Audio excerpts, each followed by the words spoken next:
Salam saudaraku, kiranya sehat selalu dan diberkati oleh Tuhan. Ya. Berjumpa kembali dalam pemahaman Alkitab. Saat ini kita akan belajar memahami dari kitab Kejadian pasalnya yang pertama, ayatnya yang ketiga. Saya akan membacakan untuk Bapak, Ibu, serta saudaraku sekalian. Kejadian pasalnya yang pertama, ayatnya yang ketiga demikian. Berfirmanlah Allah, jadilah terang, lalu terang itu jadi. Ya. Jadilah terang, lalu terang itu jadi. Nah, ketika kita membaca kitab Kejadian, pernahkah muncul pertanyaan? Ketika benda-benda penerang itu belum diciptakan oleh Allah. Lalu di dalam kitab Kejadian 1 ayatnya yang ketiga, ya, di sana sudah ada terang. Pertanyaannya, terang itu berasal dari mana? Yang kedua, apakah terang itu diciptakan oleh Allah? Nah, kita akan belajar bersama-sama Bapak Ibu. Nah, Bapak Ibu Saudara yang dikasih dan mengasihi Tuhan Yesus. Dalam teks bahasa Ibrani, kitab Kejadian pasal 1 ayatnya yang ketiga, tidak ada kata bara. Itu berarti bahwa terang itu tidak diciptakan oleh Allah. Ya. Sekali lagi, terang itu tidak diciptakan oleh Allah. Kalau terang itu tidak diciptakan oleh Allah, lalu terang itu menunjuk kepada siapa? Ya. Toh Allah adalah yang ada sebelum segala sesuatunya ada. Ya. Sebab Allah yang terlebih dahulu ada. Itulah Allah yang mencipta segala sesuatu yang tidak ada menjadi ada. Ya.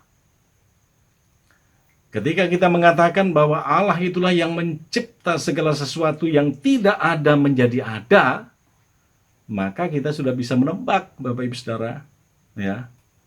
Terang yang dimaksudkan oleh Kejadian 1 ayat yang ketiga adalah terangnya Allah.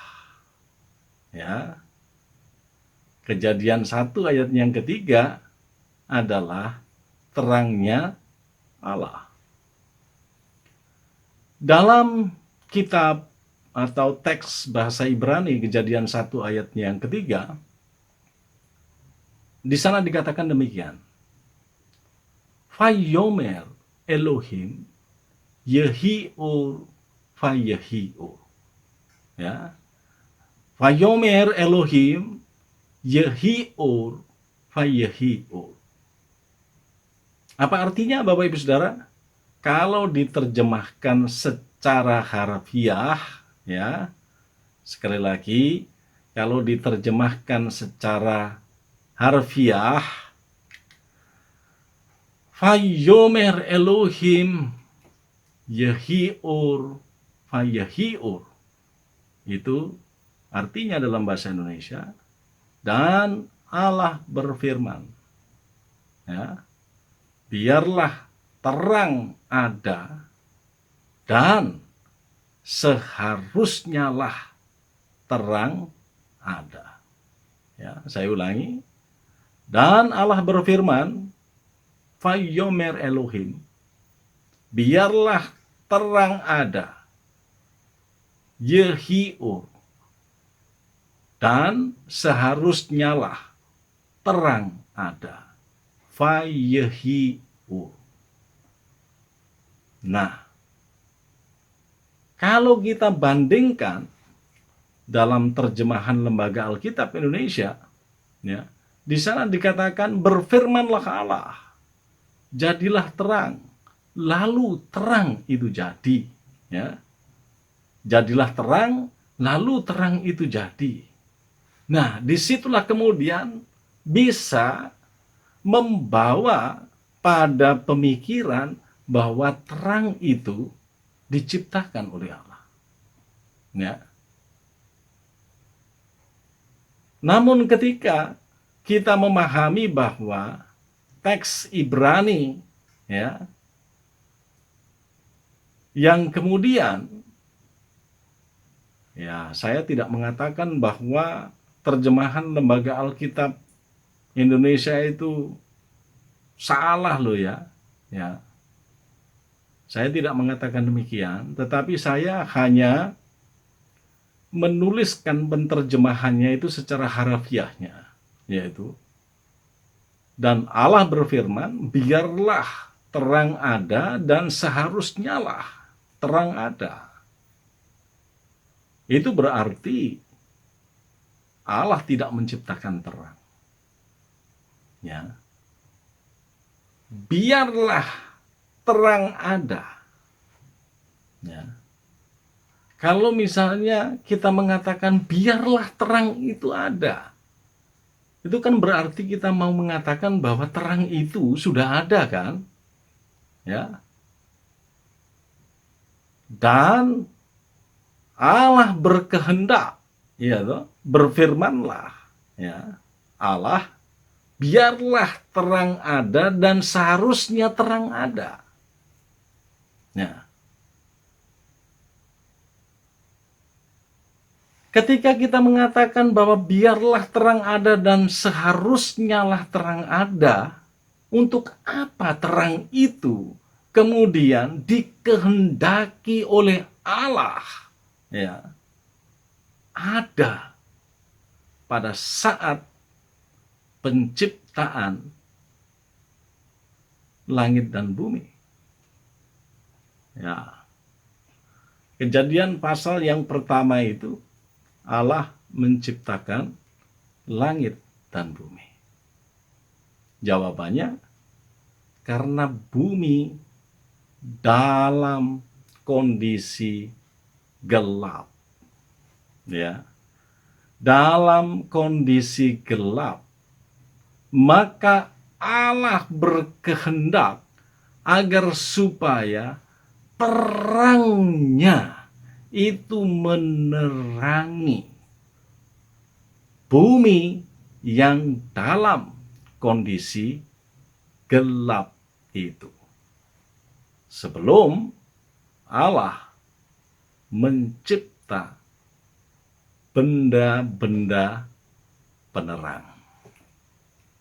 Nah, dari sini Bapak Ibu Saudara, yang perlu kita garis bawahi bahwa Allah itu tidak mencipta terang, namun terang itu merupakan bagian dari eksistensi Allah.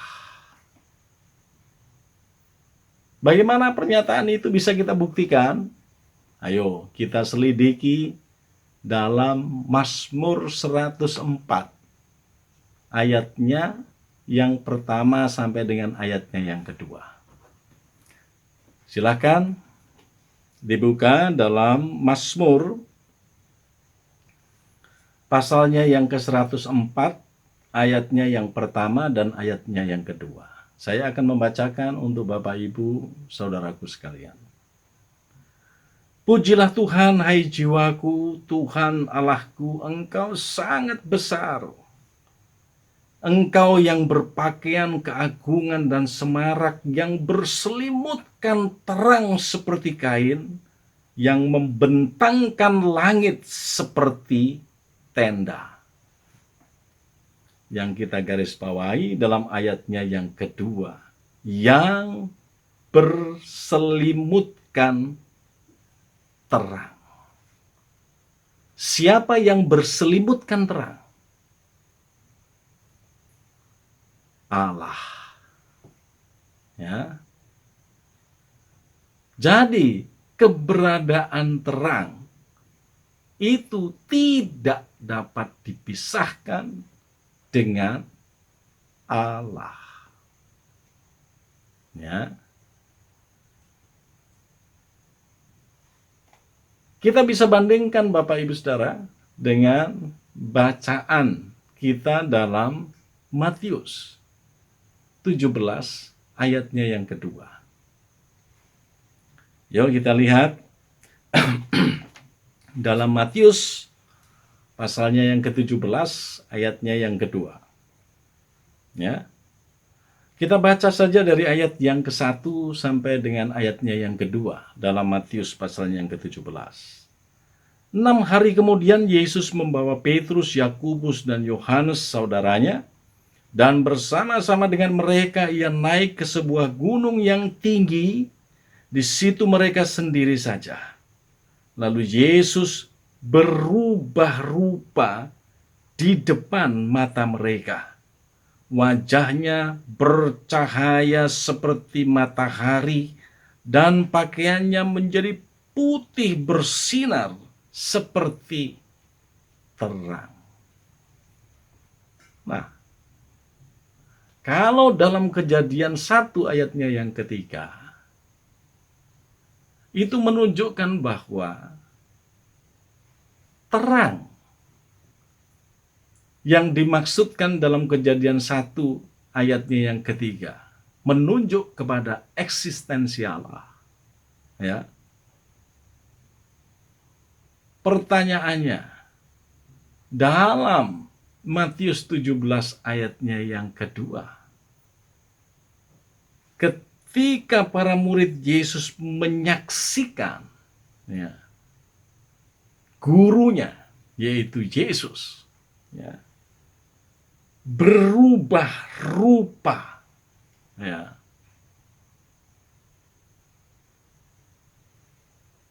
terang yang disebut dalam Matius pasalnya yang ke-17, di sana dikatakan wajahnya bercahaya seperti matahari dan pakaiannya menjadi putih bersinar seperti terang. Jelas menunjuk kepada siapa? Kepada Yesus. Yesus bersinar terang. Allah bersinar terang. Maka keberadaan Yesus dengan keberadaan Allah itu sama, yaitu memiliki terang. Dan dalam Mazmur 104 ayat 1 sampai dengan ayatnya yang kedua bacaan kita tadi, jelas bahwa terang itu adalah atribut Allah. Nah, bisakah kita mengatakan bahwa Yesus adalah Allah karena terang Yesus dengan terang Allah itu sama? Tepat sekali. Yesus adalah Allah. Oleh sebab itu, terang yang dinyatakan oleh Yesus, dan terang yang diberitakan dalam Kejadian 1 ayatnya yang ketiga, itu bukan terang yang berbeda, tetapi terang yang sama yang menunjuk kepada eksistensi Allah atau atribut Allah. Nah, Bapak Ibu Saudara yang dikasihi dan mengasihi Tuhan Yesus Kristus. Ada satu ya nats Alkitab yang perlu kita tautkan, kita hubungkan dengan bacaan kita dalam Kejadian 1 ayatnya yang ketiga. Ya, dalam Yohanes pasalnya yang ke-8 ayatnya yang ke-12. Ya, Yohanes 8 ayatnya yang ke-12. Di sana dikatakan demikian. Maka Yesus berkata pula kepada orang banyak, katanya, Akulah terang dunia. Saya ulangi, Akulah terang dunia. Barang siapa mengikut aku, ia tidak akan berjalan dalam kegelapan, melainkan ia akan mempunyai terang hidup. Nah, ketika kita bersaksi bahwa Yesus adalah terang dunia, dan setiap orang yang mengikut Yesus tidak berjalan di jalan kegelapan, sebab terang Yesus akan menerangi kita. Lalu, apakah yang dimaksudkan dalam Yohanes 8 ayat yang ke-12? Itu persis sama dengan Matius 17 ayat 2, Mazmur 104 ayatnya 1 sampai dengan yang kedua, dan Kejadian 1 ayatnya yang ketiga. Ya, tentu konteksnya berbeda, Bapak Ibu Saudara. Ya, kalau di sana ada sebuah pernyataan bahwa Yesus adalah terang dunia, maka apa yang kita pahami dengan dunia? Ya, dunia yang diselimuti oleh kegelapan. Ya, memiliki kemiripan dengan Kejadian 1 ayatnya yang ketiga. Waktu itu bumi belum terbentuk, kosong dan gelap. Disitulah kemudian Allah menerangi bumi dengan terangnya. Nah, ketika manusia sudah diciptakan dan kehidupan manusia jatuh dalam dosa, dan kehidupan manusia semakin jauh dari Allah, ya, melakukan kehendak Allah begitu sangat langka dilakukan oleh manusia yang berdosa.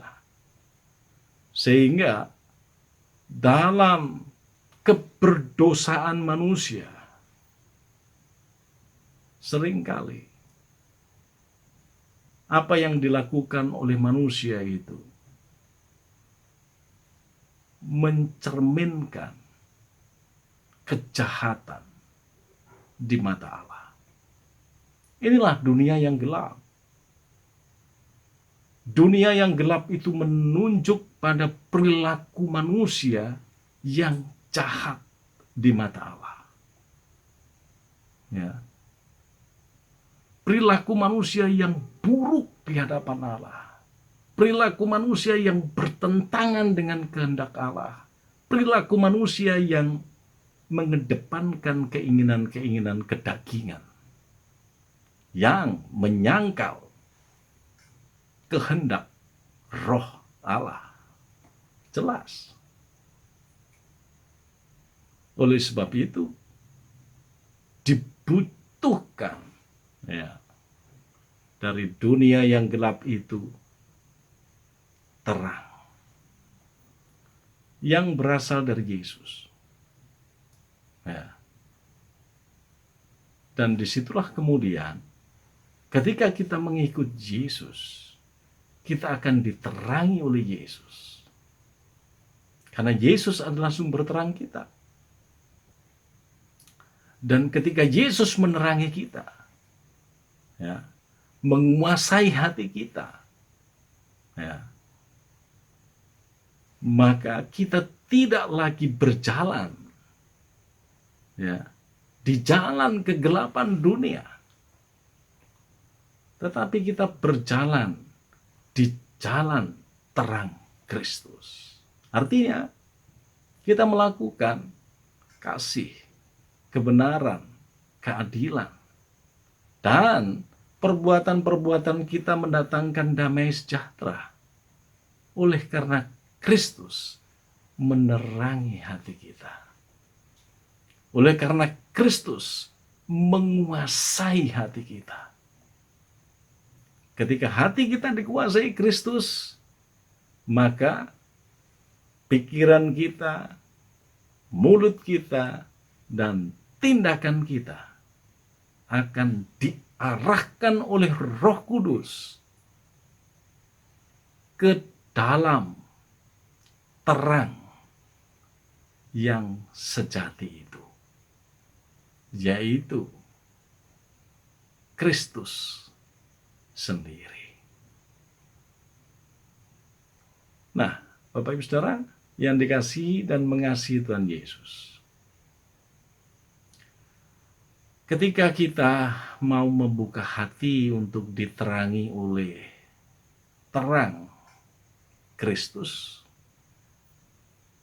maka disitulah terang Kristus akan menguasai hati kita, dan ini menjadi daya kekuatan untuk mengalahkan keinginan-keinginan kedagingan kita. Ya. Nah, yang pada dasarnya memang manusia itu jahat oleh karena dosa. Ya. Supaya kita tidak jahat, maka yuk kita buka hati kita untuk diterangi oleh Kristus, dikuasai oleh Kristus.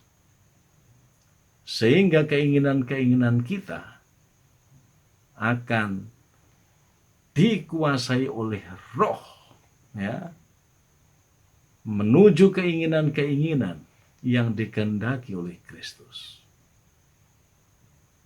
Dengan cara semacam itu, maka kita akan menjadi lilin-lilin kecil Kristus yang menyinarkan kemuliaan Kristus melalui perbuatan baik kita dalam relasi kita dengan yang lain. Nah, mengakhiri pemahaman Alkitab kita,